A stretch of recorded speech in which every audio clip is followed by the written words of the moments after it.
Hello साथियों, स्वागत है आपका आपके अपने यूट्यूब चैनल एग्जामगढ़ में।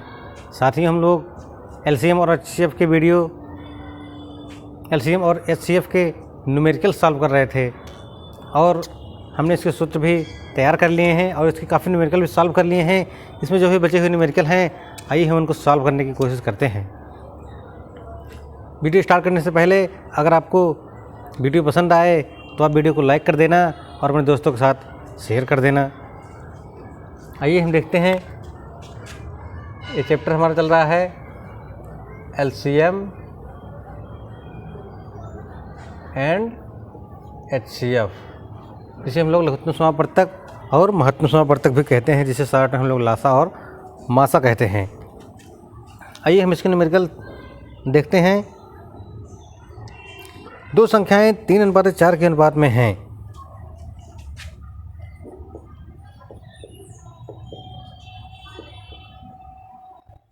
दो संख्याएं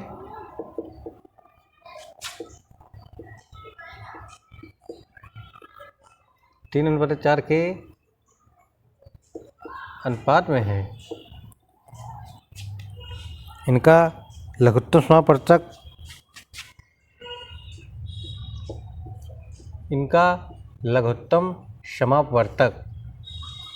84 है। इनका लघुत्तम समापवर्तक 84 है। इनमें से बड़ी संख्या कौन सी है? इनमें से बड़ी संख्या बतानी है। बड़ी संख्या कौन सी है? इनमें से बड़ी संख्या कौन सी है? हम जानते हैं कि 3:4 के अनुपात में इनका अनुपात दिया गया दोनों संख्याओं का।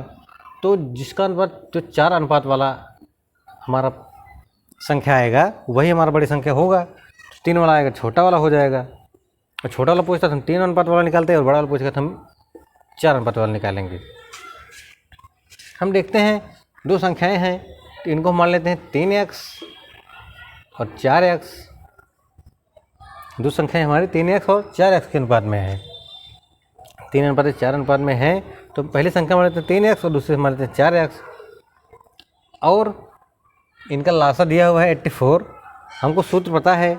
हमको सूत्र पता है, पहली संख्या गुणे दूसरी संख्या बराबर लासा गुणे मासा। क्योंकि मासा हमने x माना है, क्योंकि मासा क्या होता है, जो दोनों संख्याओं में होता है वही हमारा मासा होता है। जो दोनों संख्याओं में कॉमन हो, बड़ी से बड़ी संख्या जो दोनों संख्याओं में कॉमन हो वही हमारा मासा होता है। या फिर इसी को ऐसे कहते हैं कि बड़ी से बड़ी संख्या जिससे दोनों संख्याएं विभाजित हो जाएं, उसी मासा कहते हैं। तो हमारा मासा यहाँ से x हो गया। हमको पता है x दोनों में कॉमन है, तो हमारा x का मासा हो गया। अब देखते हैं इस x से एक x कट गया और यहाँ आ गया हमारा 12x। 12x equal to 84। जब 12x इक्वल टू 84 तो x equal to 84 divide by 12, 12 84। तो हमारा आंसर आ गया यहाँ पे सॉरी तो यहाँ पे x इक्वल टू हो गया, x इक्वल टू 7 हो गया। x इक्वल टू 7 हो गया। हमसे बड़ी संख्या पूछ रहा है। बड़ी संख्या हमारा ये है। बड़ी संख्या ये हमारी यानी कि 7 गुणे 4। x का मान हो गया 7 और 4 मीन्स हो गया हमारा 28। हमारी बड़ी संख्या हो गई। छोटी संख्या अगर पूछता तो हो जाता 21। तो हमारा यहाँ पे आंसर हो गया 28। एकदम आसानी से समझ लिए होंगे कि पहली संख्या गुणे दूसरी संख्या बराबर लासा गुणे मासा। हमको फार्मूला पता है। तो पहली संख्या को हम 3x मानेंगे, दूसरे को 4x मानेंगे, क्योंकि ये अनुपात के रूप में दिया है। 3x की जगह हम 3y भी मान सकते हैं, 3z भी मान सकते हैं। इसको 3z मान लेंगे, इसको 4z मान लेंगे। तो यहाँ से मासा दोनों में कॉमन हो गया हमारा मासा x। और हमने इस फार्मूले पर रखने के बाद इसको सॉल्व किया, x की वैल्यू निकल गई हमारी 7। तो ये हमारी संख्या हो गई 7 चौके 28। बड़ी संख्या हो गई हमारी 28। आइए हम और इम्पॉर्टेंट न्यूमेरिकल देखते हैं। ये हमारा पूछा गया है एसएससी 2010 में पूछा गया है। ये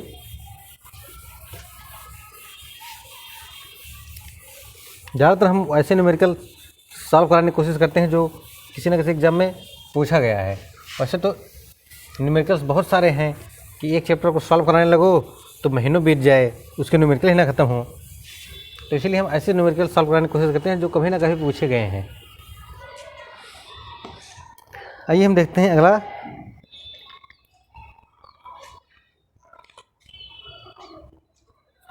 दिया है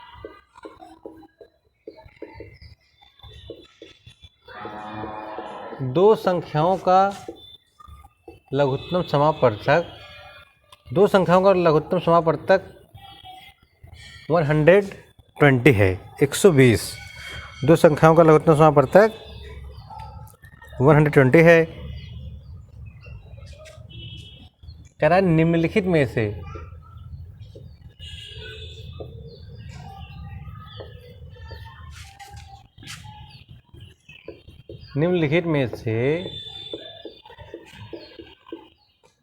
कौन सी संख्या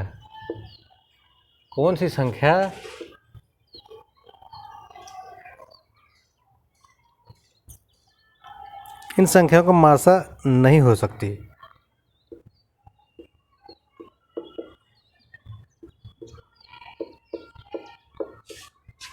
इन संख्याओं का मासा महत्तम समापवर्तक नहीं हो सकती, ये उसे पूछा गया है। विकल्प हमको दिया गया है 8, 12, 8, दूसरा हो गया हमारा 12, तीसरा हो गया 24 और चौथा हो गया 35। ध्यान से समझिए क्या कह रहा है। दो संख्याओं का लासा 120 है। निम्नलिखित में से कौन सी संख्या इन संख्याओं का मासा नहीं हो सकती? कौन सी संख्या है इन चार विकल्प में जो इनका मासा नहीं हो सकता? तो इनका मासा वही होगा जिससे ये संख्या डिवाइड होगी। या 120 में हमने क्या बताया, कोई बड़ी से बड़ी संख्या जिससे कोई संख्या दो या दो से अधिक संख्याएँ कट जाएँ तो उन दोनों संख्याओं की मासा कहलाएंगी। या उन संख्याओं में कॉमन हो तो उनकी मासा कहलाएगी। तो हम देख रहे हैं कि 120 है, 120 में बड़ी से बड़ी संख्या आ सकती है, छोटी से छोटी संख्या भी आ सकती है। जैसे 8 है हमारा, तो 8 तो 120 में आ जाएगा, क्योंकि 8 के पहाड़े में 120 आ जाता है, जिसे हम कहते हैं 15 8 120। 15 को 8 से मल्टीपल करेंगे, गुणा करेंगे तो 120 आ जाएगा। तो इसका मतलब ये इसका मासा है। 12 को देखते हैं, 12 दहम में 120, तो 12 को 10 से गुणा करेंगे तब भी हमारा 120 प्राप्त हो जाएगा। 24 को हम 5 से गुणा करेंगे तब भी हमारा 120 प्राप्त हो जाएगा। और इसमें हम देख रहे हैं क्या 35, तो हमारा आंसर हो गया 35। 35 को हम किसी भी संख्या से गुणा करेंगे, कोई भी किसी भी पूर्ण संख्या या फिर किसी प्राकृतिक संख्या से गुणा करेंगे तो ये 120 हमको नहीं प्राप्त होगा, क्योंकि 35 दूना 70, 35 तिहाइयाँ 105 और 35 चौके 140। तो 35 के पहाड़े में हमारा 120 नहीं आता, इसलिए इसका आंसर हमारा हो जाएगा 35। ये सवाल हमसे पूछा गया है SSC 2005 में। SSC 2005 में पूछा गया है। आइए हम देखते हैं आगे न्यूमेरिकल्स।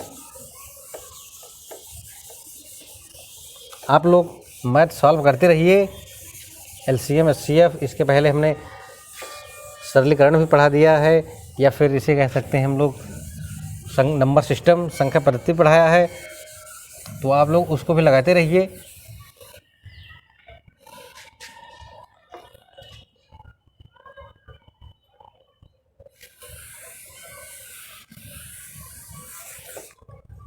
यही हम देखते हैं आगे। वह न्यूनतम पूर्ण वर्ग संख्या क्या होगी जो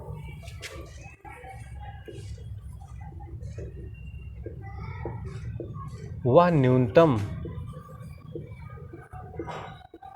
पूर्ण वर्ग संख्या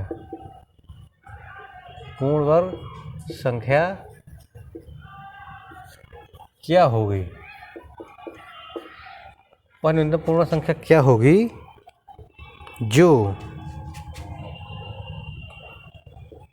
जो 12, 15, 25, 12, 15 तथा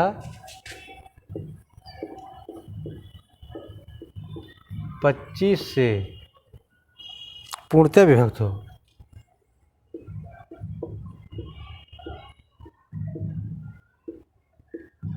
पूर्णतः विभक्त हो, ये हमसे पूछ रहा है कि वह न्यूनतम पूर्ण वर्ग संख्या क्या होगी जो 12, 15 और 25 से पूर्णतः विभक्त हो। वो संख्या कंडीशन इसमें रख दिया है कि वो संख्या एक वर्ग संख्या होनी चाहिए और इन तीनों से डिवाइड होनी चाहिए। तो हम इसका एलसीएम निकालते हैं। 12, 15 और 25 क्या एलसीएम निकालते हैं, न्यूनतम संख्या निकालेंगे जो इससे कटेगी, फिर वो देखेंगे वर्ग है कि नहीं है। इसका हम एलसीएम निकालेंगे तो देख रहे हैं हम 2 से इसको काटेंगे 6 आ गया, 15, 25, फिर 2 से काटेंगे 3 आ गया, 15, 25, फिर 3 से काटेंगे 1 आ गया, 5 आ गया,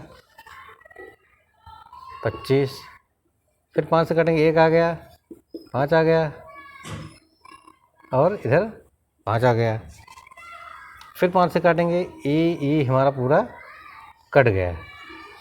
तो इस तरीके से देखते हैं हम पूर्ण वर्ग संख्या में खोजने। वर्ग मतलब जिसका हमको वर्ग मिल सके, स्क्वायर मिल सके। तो ये नहीं कि 2 को हमको मिल गया स्क्वायर, 5 का भी हमको स्क्वायर मिल गया, तो 3 का स्क्वायर हमको नहीं मिला। तो वो यानी कि वो संख्या न्यूनतम संख्या पूछ रहा है, न्यूनतम। तो वह न्यूनतम संख्या होगी जिसमें 3 का भी स्क्वायर हो जाएगा, तो वह न्यूनतम संख्या वही होगी। इसका जो एलसीएम आ रहा है हमारा, ये जो एलसीएम ये तो हम ये तीनों संख्या से कट जाएगा, मगर ये वर्ग नहीं बन रहा ना, क्योंकि 5 का वर्ग तो हो गया, 2 का भी वर्ग हो गया, मगर 3 का वर्ग नहीं हुआ। तो इसलिए ये न्यूनतम जो संख्या हमको मिल रही है, 2 दूना 4, 3 12 पंचे 60 और 60 पंचे 300। ये 300 वह संख्या तो है जो इन तीनों से कट जाएगी। इसको गुणा करेंगे 300 आ जाएगा, यानी कि इनका एलसीएम 300 मिल गया हमको। तो 300 वह संख्या तो है जो इससे तीनों से कट जाए, मगर वह 300 एक वर्ग संख्या तो है नहीं। तो वर्ग संख्या निकालने के लिए तीनों संख्याओं का वर्ग हमको मिलना चाहिए। मैं यानी कि मतलब इसमें जो हमको 3 पॉइंट मिले हैं, 3 संख्याएं मिली हैं, तीनों का वर्ग होना चाहिए। तो 2 का वर्ग हो गया, 5 का वर्ग हो गया, 3 का वर्ग नहीं मिल रहा, यानी कि 3 का वर्ग कर देंगे तो इसका मल्टीपल हमको 300 मिला है। 300 को अगर हमको 3 का भी वर्ग कर ले, 300 से गुणा कर दें, यानी कि 900 वह संख्या है, 900 वह न्यूनतम पूर्ण वर्ग संख्या है जिससे इन तीनों संख्याओं से जो विभाजित हो जाएगा।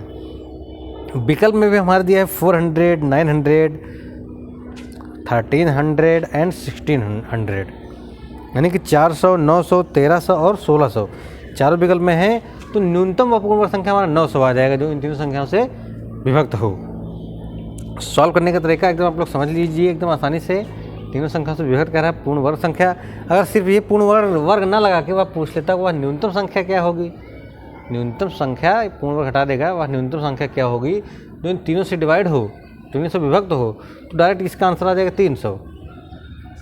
और वर्ग संख्या पूछ लिया तो हमने सबका वर्ग निकाल लिया, यानी कि सबके 2 पेयर कर लिए, सबके पेयर बना लिए, और 3 का पेयर नहीं बना तो 3 यानी कि 3 का एक पेयर और 3 से गुणा करेंगे तो इसका भी पेयर बन जाएगा और इसको गुणा करने पर 900 आ जाएगा। उम्मीद है आपको एकदम क्लियर हुआ होगा ये।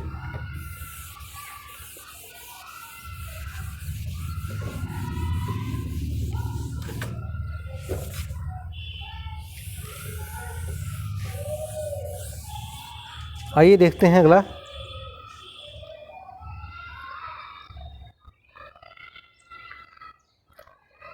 बहुत छोटी छोटी संख्या कौन सी है?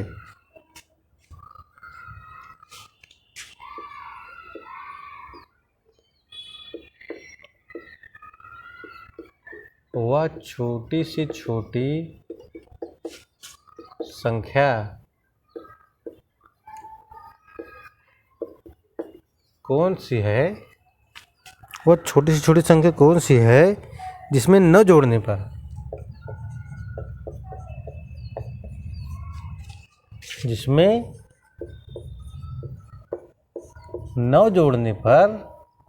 न जोड़ने पर वह संख्या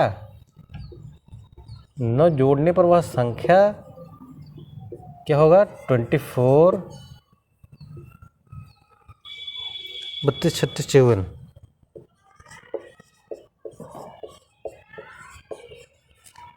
24, 32, 36 और 54 में से प्रत्येक से पूर्णतः विभक्त हो जाए,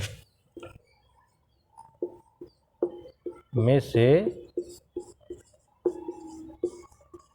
प्रत्येक से पूर्णतः या पूर्णतया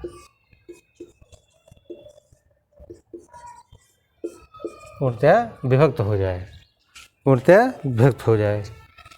क्या करा हुआ, छोटी छोटी संख्या कौन सी है जिसमें 9 जोड़ने पर 9 जोड़ने पर वह संख्या 24, 32, 36 और 54 से में से प्रत्येक से पूर्णतया विभक्त हो जाए।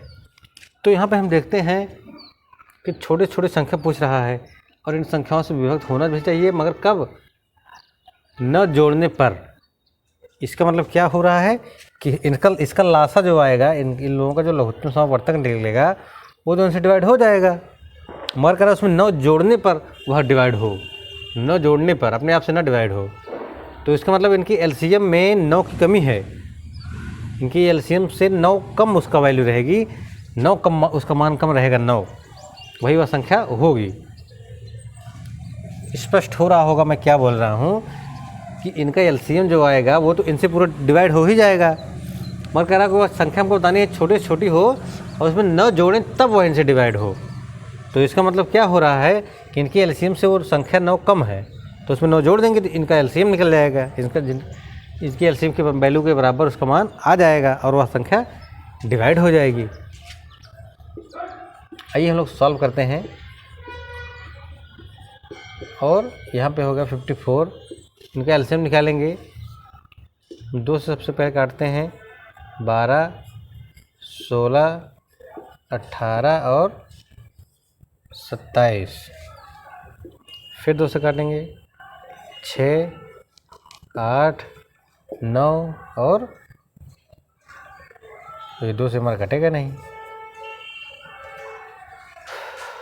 फिर 2 से काट लेते हैं, 3 आ जाएगा, 4 आ जाएगा, 9 हमारा कटेगा नहीं, 27 हमारा कटेगा नहीं। चलिए अब यहाँ पे 4 आ गया तो 4 को 4 से काट लेते हैं, क्योंकि 4 के ऐसे कोई संख्या नहीं जिसमें ये कॉमन हो, 2 या 4। तो यहाँ पे 3 आ गया, यहाँ पे 1 आ गया, यहाँ पे 9 आ गया, यहाँ पे 27 आ गया। फिर यहाँ पे हम 3 से इसको काटेंगे, 3 1 के 3, 1 यहाँ पे आ ही गया, 3 3 9 27। फिर यहाँ 3 से काटेंगे, 1 1 1 और यहाँ 3 और एक बार फिर से 3 से काट लेंगे तो पूरा हमारा कट जाएगा। तो इस तरीके से हम देख रहे हैं, इस तरीके से हम क्या देख रहे हैं कि 2 दूना 4 दूना 8, 8 चौको 32 और 3 3 9 तक 27, 3 3 9 9 तक 27 27 और इधर 2 दूना 4 दूना 8 चौको 32 मीन्स 32 गुणे 27। ये इनका एलसीएम आ गया, इनका एलसीएम आ गया। इसको पूरा कर लेते हैं, 7 दूना 14 और 7 देखिए 21 1 22 22 और 32 दूना 64, 32 दूना 64, 6 8 862 862 इनका एलसीएम आ रहा है, 862। मगर क्या बताना है, वह संख्या जिसमें 9 जोड़ने पर 862 है, ये ही पूछना चाह रहा है कि कौन सी संख्या जिसमें 9 जोड़ने पर वो 862 आएगी। तो इसमें से हम 9 माइनस कर देंगे, तो 9 हम माइनस करेंगे तो हमारा संख्या आ जाएगा 853। तो वो संख्या हो जाएगी हमारा 853, यानी कि आंसर हमारा हो जाएगा 853।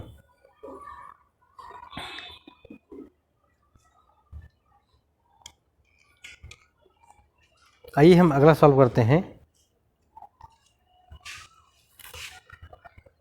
उम्मीद है आपको एकदम क्लियर हुआ होगा।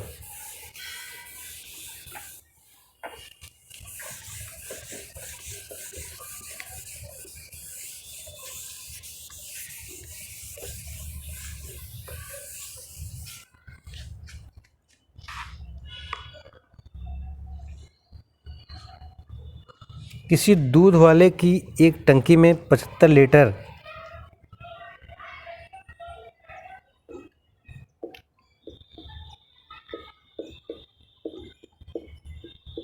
दूध वाले की एक टंकी में 75 लीटर तथा दूसरी टंकी में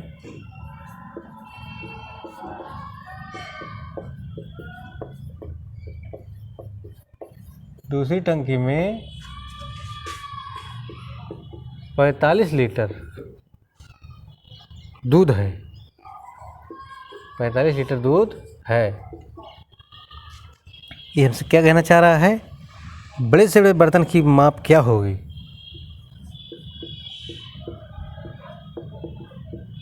उस बड़े से बड़े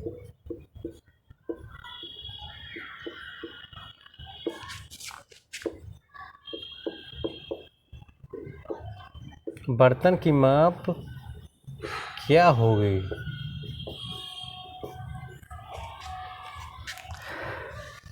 जो दोनों टंकियों के दूध को पूरा माप सके।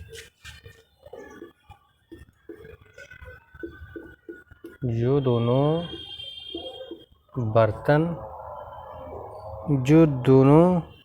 टंकियों के दूध की बर्तन लेते हैं, दोनों बर्तन के दूध को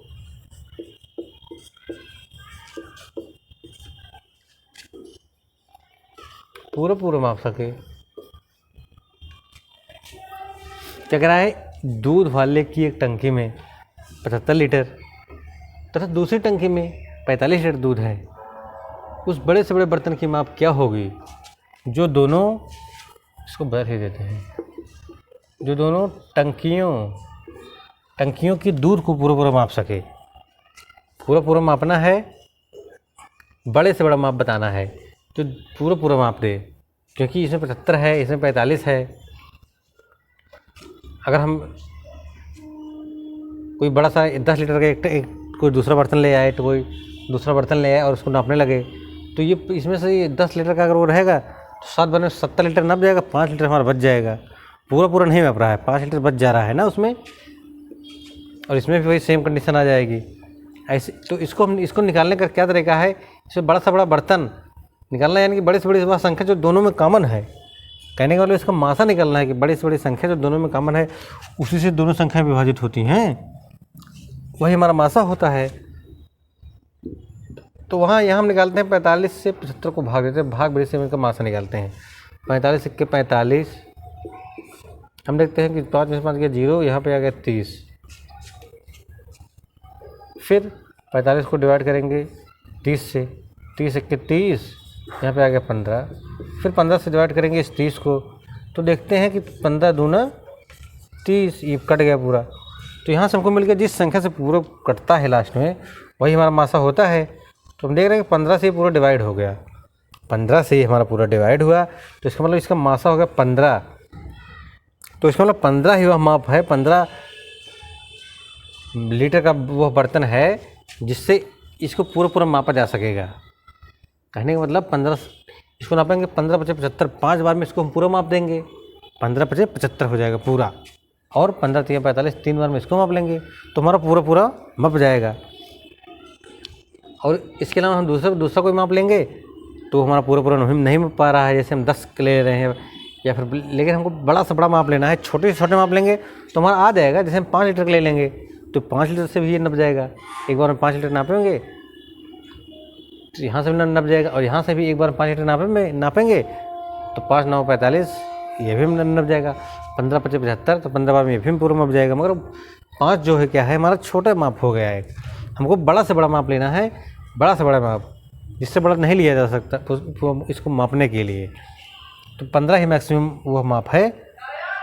तो ऐसी संख्याओं में क्या होता है, हमको मासा निकालना पड़ता है।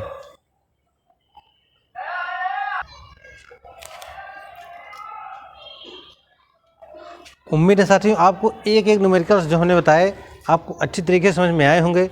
अगर आपको ना समझ में आए होंगे, कहीं भी कोई डाउट हो, तो आप हमें कमेंट बॉक्स में कमेंट करके पूछ सकते हैं, हम उसका रिप्लाई ज़रूर करेंगे। अगर वीडियो आपको पसंद आया तो आप वीडियो को लाइक कर दीजिए और वीडियो को अपने दोस्तों के साथ शेयर भी कर दीजिए।